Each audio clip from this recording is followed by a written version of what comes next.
ਅੱਜ ਸੜਕਾਂ ਦੇ ਉੱਪਰ ਆਏ ਨੇ, ਜ਼ਮੀਨਾਂ ਸਰਕਾਰ ਦੇ ਕੋਲ ਚਲਾ ਗਈਆਂ, ਪੰਚਾਇਤੀ ਜ਼ਮੀਨਾਂ ਦਾ ਨਾਮ ਦੇ ਦਿੱਤਾ ਗਿਆ। ਕਿਵੇਂ ਦੇਖਦੇ ਹੋ ਜੀ ਪੂਰੀ ਪ੍ਰਕਿਰਿਆ? ਇਹਨਾਂ ਦੇ ਪਿੰਡ ਦੇ ਵੱਲ ਵਾਜਬ ਅਰਜ਼ ਦੇ ਵਿੱਚ ਦਰਜ ਹੈ ਵੀ ਇਹ ਪਿੰਡ ਜ਼ਮੀਨ ਪਿੰਡ ਵਾਲਿਆਂ ਦੀ ਹੈ। ਪਿੰਡ ਦੇ ਜ਼ਿਮੀਂਦਾਰ ਜਦੋਂ ਵੀ ਚਾਹਣ ਇਹ ਸਾਂਝੀ ਜ਼ਮੀਨ ਨੂੰ ਵੰਡ ਸਕਦੇ ਨੇ। ਪੰਚਾਇਤ ਦੀ ਜ਼ਮੀਨ ਨਹੀਂ ਹੈ। ਪੰਚਾਇਤ ਦੀ ਜ਼ਮੀਨ ਤਾਂ ਸਿਰਫ ਜਿਹੜੀ ਸਾਂਝੇ ਕੰਮਾਂ ਲਈ ਹੈ, ਮੜੀਆਂ ਲਈ, ਰਸਤਿਆਂ ਲਈ, ਖਾਲਾਂ ਲਈ, ਸਕੂਲ ਲਈ, ਹਸਪਤਾਲ ਲਈ, ਸਿਰਫ ਉਹ ਜ਼ਮੀਨਾਂ ਪੰਚਾਇਤ 'ਚ ਵੈਸਟ ਕਰਦੀਆਂ ਨੇ। ਆਮ ਆਦਮੀ ਪਾਰਟੀ ਦੀ ਸਰਕਾਰ ਆ ਰਹੀ ਹੈ, ਆਮ ਆਦਮੀ ਪਾਰਟੀ ਵੀ ਜਿਹੜੀ ਕਿ ਆਮ ਜਨਤਾ ਬਾਰੇ, ਆਮ ਲੋਕਾਂ ਬਾਰੇ ਸੋਚੂਗੀ ਉਹ। ਪਰ 2 ਮਹੀਨੇ ਸਰਕਾਰ ਬਣਨ ਤੋਂ ਉਪਰੰਤ ਇਹਨਾਂ ਨੇ ਸਭ ਤੋਂ ਪਹਿਲਾਂ ਜਿਹੜਾ ਗੰਡਾਸਾ ਮਾਰਿਆ ਆਮ ਜਨਤਾ ਤੇ ਹੀ ਮਾਰਿਆ। ਉਹਨਾਂ ਦੇ ਹੱਕ 'ਚ ਹੈ ਕਿ ਜੇ ਉਹ ਨਜਾਇਜ਼ ਕਬਜ਼ਿਆਂ ਦੀ ਗੱਲ ਕਰਦੇ ਆ, ਛਡਾਉਣ ਨਜਾਇਜ਼ ਕਬਜ਼ੇ, ਅਸੀਂ ਨਾਲ ਖੜੇ ਉਹਨਾਂ ਦੇ।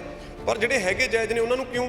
ਲਾ ਵੀ ਕਹਿੰਦਾ 26 ਜਨਵਰੀ 1950 ਤੋਂ ਪਹਿਲਾਂ ਜਿਹੜੇ ਕਾਬਜ਼ ਨੇ ਉਹਨਾਂ ਨਾਲ ਕੋਈ ਵਧੀਕੀ ਨਹੀਂ ਕੀਤੀ ਜਾਊਗੀ, ਉਹਨਾਂ ਨੂੰ ਰਾਹਤ ਦਿੱਤੀ ਜਾਊਗੀ। ਹਾਂ, ਸਾਨੂੰ ਸਾਬਤ ਕਰ ਦਿਓ ਕਿ ਉਹ ਜਿਹੜਾ ਤੁਹਾਡਾ 1904-5 ਵਾਲਾ ਵੀ ਉਹ ਸਹੀ ਨਹੀਂ ਹੈਗਾ, ਝੂਠਾ, ਉਹਦੇ ਵੀ ਅਸੀਂ ਡਾਕੂਮੈਂਟ ਲਈ ਫਿਰ ਰਹੇ ਪੂਰੇ। ਉਸ ਟਾਈਮ ਦੀ ਰਿਆਸਤ ਤੋਂ ਸਾਡੇ ਬਜ਼ੁਰਗਾਂ ਨੇ, ਵਡਾਰੂਆਂ ਨੇ ਜ਼ਮੀਨ ਖਰੀਦੀ ਹੋਈ ਹੈ, ਉਰਦੂ ਦੀ ਲਿਖੀ ਹੋਈ ਆ। ਉਹ ਜਿੱਦਾਂ ਕਿ ਅੱਜ ਆਪਾਂ ਰਜਿਸਟਰੀ ਕਹਿ ਦਿੰਦੇ ਆ, ਉਹ ਰਜਿਸਟਰੀ ਵਾਲਾ ਕਾਗਜ਼ ਵੀ ਸਾਡੇ ਕੋਲੇ ਹੈਗਾ। ਧਾਲੀਵਾਲ ਸਾਹਿਬ ਤੁਹਾਡੇ ਪਿੰਡ ਵਿੱਚ ਗਏ ਸੀ, ਕਬਜ਼ਾ ਲੈਣ ਵਾਸਤੇ ਗਏ ਸੀ, ਉਹਨਾਂ ਦੇ ਨਾਲ ਗੱਲਬਾਤ ਕਰਨ ਦੇ ਯਤਨ ਕੀਤਾ ਤੁਸੀਂ? ਅਸੀਂ ਤਾਂ ਆਪਣਾ ਉਹ ਪੱਖ ਰੱਖ ਰਹੇ ਹਾਂ ਕਿ ਸਾਡੇ ਕੋਲੇ ਇਹ ਡਾਕੂਮੈਂਟ ਨੇ। ਉਹਨਾਂ ਨੇ ਉਹ ਗੱਲ ਉਹ ਦੂਜੇ ਪਾਸੇ ਚੇਂਜ ਕਰਤੀ ਵੀ ਦੇਖੋ ਇਹ ਕਿੰਨੇ ਦਲੇਰ ਨੇ ਪੰਜਾਬੀ, ਇਹ 100 ਸਾਲ ਪੁਰਾਣੀ ਜ਼ਮੀਨ ਛੱਡ ਰਹੇ ਨੇ। ਸਰਕਾਰ ਫਿਰ ਮੰਨਣ ਵਾਸਤੇ ਕਿਉਂ ਤਿਆਰ? ਕਿਆ ਪਤਾ ਜੀ, ਉਹ ਸਰਕਾਰ ਜਾਣੇ। ਸਾਡੇ ਕੋਲ ਤਾਂ ਸ਼ਰਮ ਧੱਕਾ ਹੋਇਆ ਨਾ ਜੀ ਕੱਲ੍ਹ।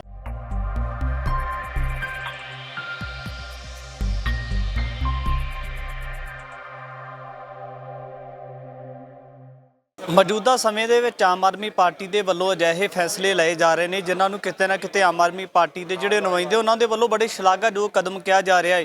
ਪਰ ਜਿਨ੍ਹਾਂ ਲੋਕਾਂ ਦੇ ਨਾਲ ਜਾਂ ਜਿਨ੍ਹਾਂ ਲੋਕਾਂ ਦੇ ਉੱਪਰ ਆਮ ਆਦਮੀ ਪਾਰਟੀ ਦੇ ਜਿਹੜੇ ਵਿਧਾਇਕ ਨੇ ਜਾਂ ਕੈਬਨਿਟ ਮੰਤਰੀ ਨੇ ਜਾਂ ਜਿੰਨੀ ਵੀ ਸਮੁੱਚੀ ਲੀਡਰਸ਼ਿਪ ਹੈ, ਉਹਨਾਂ ਦੀ ਤਲਵਾਰ ਲਟਕਦੀ ਨਜ਼ਰ ਆ ਰਹੀ ਹੈ। ਉਹ ਜਿਹੜੇ ਪੀੜਤ ਲੋਕ ਨੇ ਤਾਂ ਉਹਨਾਂ ਦਾ ਸ਼ਿਕਵਾ ਹੈ ਕਿ ਉਹਨਾਂ ਦੇ ਨਾਲ ਨਜਾਇਜ਼ ਕੀਤੀ ਜਾ ਰਹੀ ਹੈ। ਤਾਂ ਫਤਿਹਗੜ੍ਹ ਸਾਹਿਬ ਦੇ ਵਿੱਚ ਛਲੇੜੀ ਨਾਮ ਦੇ ਪਿੰਡ ਦੇ ਵਿੱਚ ਵੀ ਜਿਹੜਾ ਕੁਲਦੀਪ ਸਿੰਘ ਧਾਲੀਵਾਲ ਕੈਬਨਿਟ ਮੰਤਰੀ ਦੇ ਵੱਲੋਂ ਤਕਰੀਬਨ 417 ਕਿੱਲੇ ਜ਼ਮੀਨ ਜਿਹੜਾ ਹੈ ਪੰਚਾਇਤੀ ਜ਼ਮੀਨ ਦਾ ਨਾਮ ਦੇ ਕੇ ਖੋਈ ਗਈ ਹੈ। ਔਰ ਲੋਕਾਂ ਦਾ ਦਾਅਵਾ ਹੈ, ਜਿਹੜੇ ਪਿੰਡ ਵਾਸੀ ਨੇ ਉਹਨਾਂ ਦਾ ਦਾਅਵਾ ਹੈ ਕਿ ਉਹ ਉਹਨਾਂ ਦੀ ਜੱਦੀ ਜ਼ਮੀਨ ਹੈ।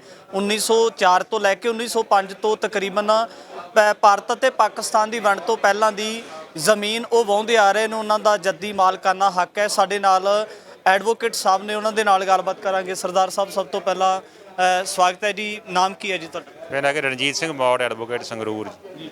ਸਭ ਤੋਂ ਵੱਡਾ ਸਵਾਲ ਹੈ ਕਿ ਪਿੰਡ ਦੇ ਲੋਕ ਜਿਹੜੇ ਆਪਣੀਆਂ ਜ਼ਮੀਨਾਂ ਨੂੰ ਵਾਹ ਕੇ, ਇੱਕ ਵੱਡੀ ਗੱਲ ਹੈ ਕਿ ਇਹ ਜਿਹੜੀ ਜ਼ਮੀਨ ਸੀ ਇਹ ਪੂਰੇ ਪਿੰਡ ਦੇ ਲੋਕਾਂ ਦੇ ਕੋਲ ਸੀ। ਕੋਈ ਅਜਿਹਾ ਵਿਅਕਤੀ ਨਹੀਂ ਸੀ ਜਿਨ੍ਹਾਂ ਦੇ ਕੋਲ ਨਾ ਹੋਵੇ। ਸਾਰੇ ਲੋਕ ਵਾਹੁੰਦੇ ਆ ਰਹੇ ਸਨ ਜੀ। ਅੱਜ ਸੜਕਾਂ ਦੇ ਉੱਪਰ ਆਏ ਨੇ, ਜ਼ਮੀਨਾਂ ਸਰਕਾਰ ਦੇ ਕੋਲ ਚਲਾ ਗਈਆਂ, ਪੰਚਾਇਤੀ ਜ਼ਮੀਨਾਂ ਦਾ ਨਾਮ ਦੇ ਦਿੱਤਾ ਗਿਆ। ਕਿਵੇਂ ਦੇਖਦੇ ਹੋ ਜੀ ਪੂਰੀ ਪ੍ਰਕਿਰਿਆ ਨੂੰ? ਇਹ ਤਾਂ ਗੱਲ ਸਾਰੇ ਪਿੰਡ ਵਾਲੇ ਬੰਦੇ ਹਾਜ਼ਰ ਨੇ, ਪਰ ਕਾਨੂੰਨ ਮੁਤਾਬਕ ਇਹਨਾਂ ਦੇ ਪਿੰਡ ਦੇ ਵੱਲ ਵਾਜਬ ਅਰਜ਼ ਦੇ ਵਿੱਚ ਦਰਜ ਹੈ ਵੀ ਇਹ ਪਿੰਡ ਜ਼ਮੀਨ ਪਿੰਡ ਵਾਲਿਆਂ ਦੀ ਹੈ। ਪਿੰਡ ਦੇ ਜ਼ਿਮੀਂਦਾਰ ਜਦੋਂ ਵੀ ਚਾਹਣ ਇਹ ਸਾਂਝੀ ਜ਼ਮੀਨ ਨੂੰ ਵੰਡ ਸਕਦੇ ਨੇ।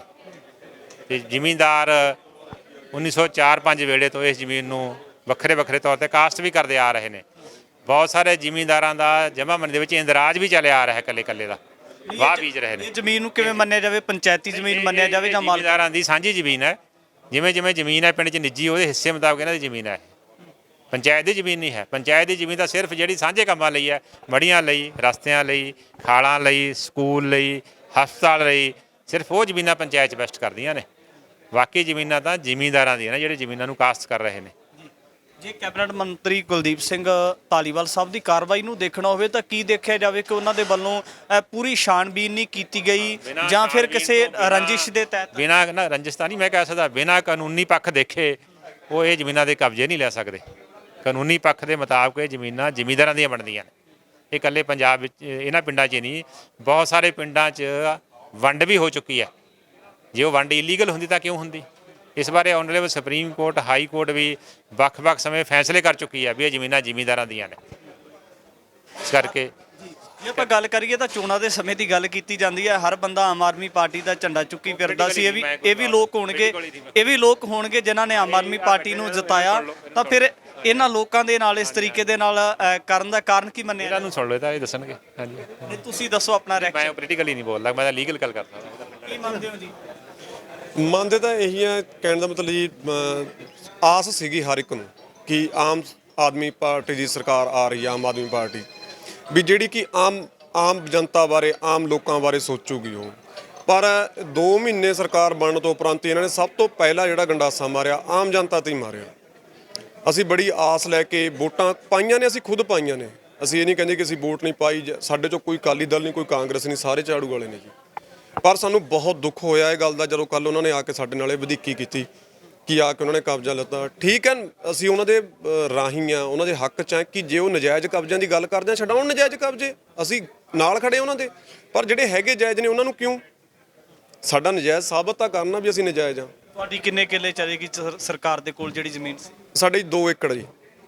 ਹਾਂਜੀ ਹਾਂ, ਖੇਤੀ ਕਰਦੇ ਸੀ? ਹਾਂਜੀ ਖੇਤੀ ਕਰਦੇ ਸੀਗੇ ਅਸੀਂ।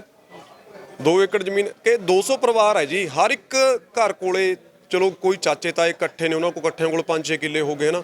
ਪਰ ਜੇ ਆਪਾਂ ਇੱਕ ਮੈਂਬਰ ਦੀ ਔਸਤ ਨਾਲ ਔਸਤ ਲਾਈਏ ਤਾਂ 2 ਕਿੱਲਿਆਂ ਤੋਂ ਵੱਧ ਕਿਸੇ ਕੋਲ ਜ਼ਮੀਨ ਨਹੀਂ ਹੈਗੀ। ਔਰ ਇਹਦੇ 'ਚ ਕੋਈ ਵਿਤਕਰਾ ਨਹੀਂ ਹੈਗਾ ਕਿਸੇ ਕੋਲੇ ਵੱਧ ਆ ਜਾਂ ਕਿਸੇ ਕੋਲੇ ਘੱਟ ਆ। ਦੂਜੀ ਗੱਲ ਇਹ ਹੈ ਕਿ ਜਿੱਦਾਂ ਕਿ ਲਾ ਵੀ ਕਹਿੰਦਾ 26 ਜਨਵਰੀ 1950 ਤੋਂ ਪਹਿਲਾਂ ਜਿਹੜੇ ਕਾਬਜ਼ ਨੇ ਉਹਨਾਂ ਨਾਲ ਕੋਈ ਵਧੀਕੀ ਨਹੀਂ ਕੀਤੀ ਜਾਊਗੀ, ਉਹਨਾਂ ਨੂੰ ਰਾਹਤ ਦਿੱਤੀ ਜਾਊਗੀ। ਅਸੀਂ ਤਾਂ 1950 ਛੱਡੋ ਜੀ, 1950 ਤੋਂ ਪਹਿਲਾਂ 50 ਸਾਲ ਪਹਿਲਾਂ ਦੇ ਕਾਬਜ਼ ਹਾਂ ਜੀ, 1904 ਔਰ 1905 ਦੇ। ਫਿਰ ਸਾਡੇ ਨਾਲ ਇਹ ਵਧੀਕੀ ਕਿਉਂ ਕੀਤੀ ਜਾ ਰਹੀ ਹੈ? ਹਾਂ, ਸਾਨੂੰ ਸਾਬਤ ਕਰ ਦਿਓ ਕਿ ਉਹ ਜਿਹੜਾ ਤੁਹਾਡਾ 1904-5 ਵਾਲਾ ਵੀ ਉਹ ਸਹੀ ਨਹੀਂ ਹੈਗਾ, ਝੂਠਾ। ਇਹ ਜਾਂ ਤਾਂ ਫਿਰ ਇਦਾਂ ਹੋ ਜਾਵੇ ਕਿ ਹਾਂ ਉਹ ਸਹੀ ਨਹੀਂ ਹੈਗਾ, ਠੀਕ ਹੈ ਨਾ। ਉਹਦੇ ਵੀ ਅਸੀਂ ਡਾਕੂਮੈਂਟ ਲਈ ਫਿਰ ਰਹੇ ਹਾਂ ਪੂਰੇ। ਔਰ ਜਿਹੜੇ ਡਾਕੂਮੈਂਟ ਨੇ ਉਹ ਵੀ ਇਹ ਨਹੀਂ ਹੈਗਾ ਕਿ ਉਹ ਅਸੀਂ ਜਾ ਕੇ ਕਿਸੇ ਸ਼ਹਿਰ ਚੋਂ ਲੈ ਆਏ ਜਾਂ ਕਿਸੇ ਸਟੇਟ ਚੋਂ ਲੈ ਆਏ ਨਾ। ਉਹ ਫਤਿਹਗੜ੍ਹ ਸਾਹਿਬ ਸਰਹੰਦ ਕਾਨੂੰਗੋ ਦਫ਼ਤਰ ਤੋਂ ਔਨ ਰਿਕਾਰਡ ਲਏ ਨੇ। ਉਹਨਾਂ ਦੀ ਮੋਹਰ ਸਟੈਂਪ ਵੀ ਉੱਤੇ ਲੱਗੀ ਹੋਈ ਆ। 2006 ਚ ਕਢਾਏ ਨੇ ਅਸੀਂ ਉਹ। ਉਸ ਤੋਂ ਬਾਅਦ ਵੀ ਸਾਡੇ ਨਾਲ ਇਹ ਵਧੀਕੀ ਹੁੰਦੀ ਹੈ। ਇਹ ਸਾਨੂੰ ਆਸ ਨਹੀਂ ਸੀਗੀ ਪੰਜਾਬ ਸਰਕਾਰ ਤੋਂ। ਅਸੀਂ ਅਪੀਲ ਕਰਦੇ ਹਾਂ ਭਗਵੰਤ ਮਾਨ ਸਾਹਿਬ ਕੋਲੇ ਕਿ ਤੁਸੀਂ ਇਸ ਗੱਲ ਨੂੰ ਨਿਤਾਰੋ। ਇੱਦਾਂ ਉਹਦੇ 'ਚ ਹਲਕੇ 'ਚ ਨਾ ਲਓ ਕਿ ਹਾਂ ਸਿਰਫ ਤੁਸੀਂ ਇੱਕ ਪੱਖ ਦੇਖ ਰਹੇ ਹੋ ਕਿ ਹਾਂ ਇਹ ਜ਼ਮੀਨ ਪੰਚਾਇਤ ਦੀ ਆ, ਜ਼ਮੀਨ ਪੰਚਾਇਤ ਦੀ ਆ। ਦੂਜਾ ਪੱਖ ਤਾਂ ਦੇਖੋ ਨਾ ਕਿ ਅਸੀਂ ਵੀ ਕੀ ਕਹਿ ਰਹੇ ਹਾਂ, ਸਾਡੇ ਕੋਲੇ ਕੀ ਕੁਛ ਆ। ਜ਼ਿਆਦਾ ਪੰਚਾਇਤ ਕੋਈ ਡਾਕੂਮੈਂਟ ਪੇਸ਼ ਕਰ ਦੇਵੇ ਸਾਡੇ ਕੋਲੇ 1950 ਤੋਂ ਪਹਿਲਾਂ ਦਾ, ਨਹੀਂ ਅਸੀਂ ਕਰਦੇ ਹਾਂ, ਸਾਡੇ ਕੋਲੇ ਪਏ ਨੇ ਸਬੂਤ। ਔਰ ਉਸ ਟਾਈਮ ਦੀ ਰਿਆਸਤ ਤੋਂ ਸਾਡੇ ਬਜ਼ੁਰਗਾਂ ਨੇ, ਵਡਾਰੂਆਂ ਨੇ ਜ਼ਮੀਨ ਖਰੀਦੀ ਹੋਈ ਹੈ ਬਾਵਜੇ ਲਰਜ ਉਹ ਮੌਜੂਦ ਆ, ਉਰਦੂ ਦੀ ਲਿਖੀ ਹੋਈ ਆ। ਉਹ ਜਿੱਦਾਂ ਕਿ ਅੱਜ ਆਪਾਂ ਰਜਿਸਟਰੀ ਕਹਿ ਦਿੰਦੇ ਆ, ਉਹ ਰਜਿਸਟਰੀ ਵਾਲਾ ਕਾਗਜ਼ ਵੀ ਸਾਡੇ ਕੋਲੇ ਹੈਗਾ। ਧਾਲੀਵਾਲ ਸਾਹਿਬ ਤੁਹਾਡੇ ਪਿੰਡ ਵਿੱਚ ਗਏ ਸੀ, ਕਬਜ਼ਾ ਲੈਣ ਵਾਸਤੇ ਗਏ ਸੀ, ਉਹਨਾਂ ਦੇ ਨਾਲ ਗੱਲਬਾਤ ਕਰਨ ਦੇ ਯਤਨ ਕੀਤਾ ਤੁਸੀਂ? ਕੋਈ ਗੱਲਬਾਤ ਕਰਨ ਦਾ ਯਤਨ ਕੀਤਾ ਬਟ ਨਹੀਂ ਗੱਲ ਕਰਨ ਦਿੱਤੀ ਕਿਸੇ ਨੇ। ਜੇ 1-2 ਗੱਲ ਕੀਤੀ ਅਸੀਂ ਉਹਨਾਂ ਨੂੰ ਇਹ ਗੱਲ ਕੀਤੀ ਕਿ ਮੰਤਰੀ ਸਾਹਿਬ ਅਸੀਂ 1904 ਔਰ 5 ਦੇ ਕਾਬਜ਼ ਆ। ਉਹ ਇਹ ਗੱਲ ਨਾ ਦੂਜੇ ਤਰ੍ਹਾਂ ਚੇਂਜ ਕਰਤੀ ਉਹਨਾਂ ਨੇ। ਦੇਖੋ 100 ਸਾਲ ਪੁਰਾਣੇ ਵੀ ਕਬਜ਼ਾ ਛੱਡ ਰਹੇ ਨੇ। ਅਸੀਂ ਤਾਂ ਆਪਣਾ ਉਹ ਪੱਖ ਰੱਖ ਰਹੇ ਹਾਂ ਕਿ ਸਾਡੇ ਕੋਲ ਇਹ ਡਾਕੂਮੈਂਟ ਨੇ। ਉਹਨਾਂ ਨੇ ਉਹ ਗੱਲ ਦੂਜੇ ਪਾਸੇ ਚੇਂਜ ਕਰਤੀ ਵੀ ਦੇਖੋ ਇਹ ਕਿੰਨੇ ਦਲੇਰ ਨੇ ਪੰਜਾਬੀ, ਇਹ 100 ਸਾਲ ਪੁਰਾਣੀ ਜ਼ਮੀਨ ਛੱਡ ਰਹੇ ਨੇ। ਸਾਡੀ ਗੱਲ ਨੂੰ ਤਾਂ ਸੁਣਿਆ ਹੀ ਨਹੀਂ ਗਿਆ ਉੱਥੇ। ਫਿਰ ਉਹ ਜਿਹੜੇ ਸਾਡੇ ਭੋਲੇ ਲੋਕ ਨੇ, ਪਤਾ ਹੀ ਆ ਹੁਣ ਜਦ ਤਲਵਾਰ ਲਟਕਦੀ ਹੋਵੇ ਨਾ ਜੀ, ਉੱਥੇ 500 ਬੰਦਾ ਫੋਰਸ ਦਾ ਸੀਗਾ, ਅਸੀਂ ਕਿਹਦੇ ਨਾਲ ਲੜ ਲੈਂਦੇ? ਜਿਹੜੇ ਸਾਡੇ ਭੋਲੇ ਲੋਕ ਸੀਗੇ ਉਹਨਾਂ ਨੂੰ ਵਰਲਾ ਕੇ ਸਰੋਪੇ ਵੀ ਪਾਏ ਗਏ, ਸਾਰਾ ਕੁਝ ਹੋਇਆ। ਅਸੀਂ ਮੰਨਦੇ ਹਾਂ ਕਿ ਖੁਦ ਆਪ ਲੋਕਾਂ ਨੇ ਕਬਜ਼ਾ ਦਿੱਤਾ, ਪਰ ਉਹ ਇੱਕ ਡਰ ਕਰਕੇ ਦਿੱਤਾ। ਜਿਹੜਾ ਡਰ ਸੀਗਾ, ਡਰ ਇਹ ਸੀ ਇੱਕ ਤਾਂ ਫੋਰਸ ਸੀ, ਨਾਲ ਮਹਿਕਮਾ ਸਾਰਾ ਸੀਗਾ। ਅੱਜ ਦੇ ਟਾਈਮ 'ਚ ਹਰ ਇੱਕ ਬੰਦਾ ਕੱਲਾ ਕਲੱਪ ਹੈ ਔਰ ਡਰਦਾ ਕਿ ਜੇ ਮੇਰੇ ਤੇ ਪਰਚਾ ਪੈ ਗਿਆ ਯਾਰ ਮੇਰੇ ਪਿੱਛੇ ਕਿਸੇ ਨੇ ਨਹੀਂ ਆਉਣਾ, ਜੋ ਕਿ ਸੱਚਾਈ ਵੀ ਇਹੀ ਹੈ। ਰਿਐਲਿਟੀ ਅੱਜ ਦੇ ਟਾਈਮ ਦੀ ਇਹੀ ਆ, ਤੁਹਾਨੂੰ ਪਤਾ ਹੀ ਆ, ਤੁਸੀਂ ਰੋਜ਼ ਵਿਚਰਦੇ ਹੋ ਲੋਕਾਂ 'ਚ। ਤੇ ਦੂਜਾ ਨੰਬਰ, ਜਿਹੜੇ ਪੁਰਾਣੇ ਟਾਈਮ ਤੋਂ ਵੀ ਅਸੀਂ ਜ਼ਮੀਨ ਵਾਹੁੰਦੇ ਆ ਰਹੇ ਹਾਂ, ਉਹਦੇ ਤੇ ਜੁਰਮਾਨੇ ਦਾ, ਚੁਕੌਤੇ ਦਾ ਨਾਮ ਲੈ ਕੇ ਲੋਕਾਂ ਨੂੰ ਡਰਾਇਆ ਗਿਆ, ਭੜਕਾਇਆ ਗਿਆ ਬਹੁਤ ਜ਼ਿਆਦਾ ਕਿ ਲੋਕਾਂ ਦੀ ਜ਼ੁਬਾਨ ਹੀ ਬੰਦ ਸੀਗੀ, ਕਿਸੇ ਨੇ ਕੁਝ ਨਹੀਂ ਕਿਹਾ। ਬਾਪੂ ਜੀ ਤੁਹਾਡਾ ਕੀ ਨਾਮ ਹੈ? ਅਮਰ ਸਿੰਘ ਜੀ। ਜੇ ਆਪਾਂ ਰਜਿਸਟਰੀਆਂ ਦੇ ਵਿੱਚ ਜਾਂ ਡਾਕੂਮੈਂਟ ਦੇ ਵਿੱਚ ਇਸ ਤਰ੍ਹਾਂ ਦੇ ਇੱਕ ਡਾਕੂਮੈਂਟ ਦੇਖਦੇ ਹਾਂ ਤਾਂ ਜਿਹਦੇ ਵਿੱਚ ਤਕਰੀਬਨ ਉਰਦੂ ਦੇ ਵਿੱਚ ਉਰਦੂ ਭਾਸ਼ਾ ਵਰਤੀ ਹੋਈ ਹੈ, ਉਹਦੇ ਵਿੱਚ ਇੱਕ ਰਜਿਸਟਰੀ ਕਹਿ ਸਕਦੇ ਹੋਈ ਆ, ਤਾਂ ਉਹ ਜਿਹੜੀ ਆ ਉਹ ਕਿਹੜੇ ਵੇਲੇ ਦੀ ਹੈ? ਉਹਦਾ ਜੀ ਇੱਕ 12 ਤਾਂ 13 ਸਾਲ ਸਦੀਆਂ ਪੁਰਾਣੀ ਦੱਸ ਰਹੇ ਨੇ ਜੀ। ਉਹ ਲਿਖਿਆ ਬਾਈ ਉੱਤੇ 100 ਸਾਲ ਵੀ ਛੱਡੋ, ਸਦੀਆਂ ਪੁਰਾਣੀ।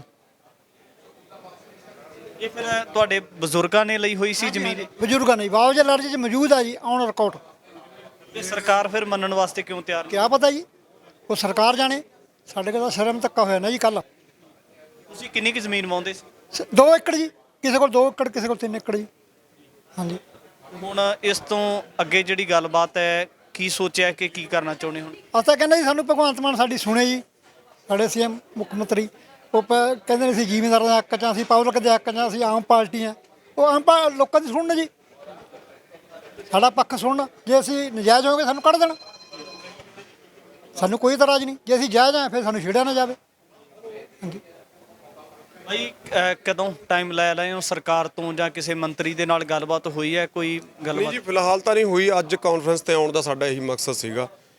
ਤੁਹਾਡੇ ਥਰੂ ਅਸੀਂ ਉਹਨਾਂ ਤੱਕ ਗੱਲ ਪਹੁੰਚਾਉਣੀ ਹੈ। ਇਹ ਗੱਲ ਪਹੁੰਚੂਗੀ, ਉਹ ਅੱਗੇ ਕੀ ਫੈਸਲਾ ਲੈਂਦੇ ਨੇ, ਕੀ ਕਰਦੇ ਨੇ। ਕਿਉਂਕਿ ਦੇਖੋ ਸਰਕਾਰ ਨਾਲ ਜ਼ੋਰ ਤਾਂ ਸਾਡਾ ਕੋਈ ਨਹੀਂ ਹੈਗਾ, ਇੱਕ ਫਰਿਆਦ ਹੈ।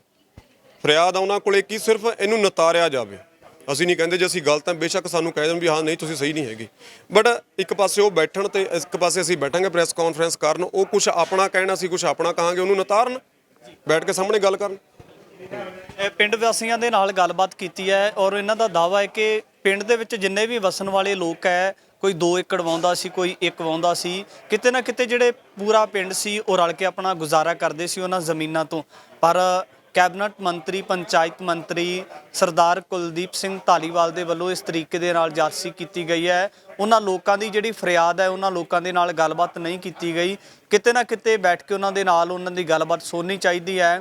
ਔਰ ਜਿਹੜਾ ਦਾਅਵਾ ਕੀਤਾ ਜਾ ਰਿਹਾ ਹੈ ਕਿ ਇਹ ਪੰਚਾਇਤੀ ਜ਼ਮੀਨ ਹੈ, ਪੰਚਾਇਤੀ ਜ਼ਮੀਨ ਦਾ ਨਾਮ ਦੇ ਕੇ ਉਹਨਾਂ ਲੋਕਾਂ ਦੇ ਕੋਲੋਂ ਇਸ ਜ਼ਮੀਨ ਨੂੰ ਹੜੱਪ ਕੀਤਾ ਗਿਆ ਹੈ, ਤਾਂ ਸਰਕਾਰ ਦੇ ਕੋਲੋਂ ਇਹਨਾਂ ਪਿੰਡ ਵਾਸੀਆਂ ਨੂੰ ਉਮੀਦ ਕਰਦੇ ਆ ਕਿ ਸਰਕਾਰ ਦੇ ਨੁਮਾਇੰਦੇ ਇਹਨਾਂ ਪਿੰਡ ਵਾਸੀਆਂ ਦੇ ਨਾਲ ਰਲ ਮਿਲ ਬੈਠ ਕੇ ਗੱਲਬਾਤ ਕਰਨਗੇ। ਆਉਣ ਵਾਲੇ ਸਮੇਂ ਦੇ ਵਿੱਚ ਵੀ ਇਸ ਤਰ੍ਹਾਂ ਦੇ ਤਮਾਮ ਪੱਖ ਲੈ ਕੇ ਤੁਹਾਡੇ ਦਰਮਿਆਨ ਹਾਜ਼ਰ ਹੋਵਾਂਗੇ। ਧੰਨਵਾਦ।